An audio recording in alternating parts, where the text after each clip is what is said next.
for today's video, magre-review ulit tayo ng mga toys na nakuha natin from TikTok. And right now, ito nga yung meron tayo. Di ko lang mabasa ulit yung kanilang letters dyan or characters. Pero this one is excavator toy. So makita nyo nga yung packaging niya. May 2 colors kayong pwedeng pagpilian. And bugbog sarado na rin yung ating packaging. Pag in-unbox natin yan, ito ang makukuha natin sa loob. Yan. Maganda naman na itsura niya. Actually, blue color yung pinili ko. And pag in-unbox nyo siya, nakahiwalay pa itong part na to kasi kakabit mo na lang siya. Okay, check muna natin pinaka-looks niya. Ayan, simple lang naman yung details niya. Ayan, tapos may truck na nakalagay dyan instead of excavator.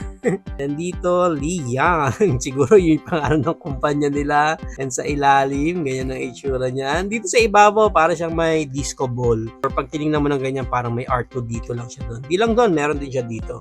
Yan, may bolang kristal naman siya dito sa harapan.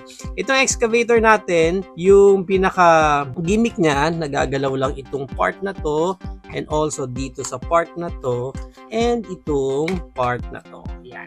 Hindi siya kasama dun sa buong mechanism ng toy pero manually mo lang siya pwedeng ma-articulate yung part niya. Pero isa sa pinaka-gimmick nito is battery operated siya and kailangan nyo ng 1, 2, 3 na batteries which is hindi siya kasama pag binili nyo yung toy. May cover pa yan dito sa gulong, hindi ko na lang makita kung saan ko nalagay pero may option kasi kayo na pwede nyo siyang umandar or pwede nyo ilagay yon para naka-steady lang siya. Parang ganon. So, isa sa pinaka-main feature nito is yung kanyang lights and sound na pag na-turn on nyo dito sa part na to, dito sa bandang likod, yon, no, di ba?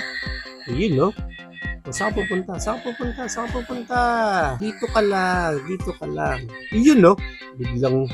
Biglang sumayaw. Okay? Biglang sumayaw. Yan. So, may ganyan siyang feature. Okay?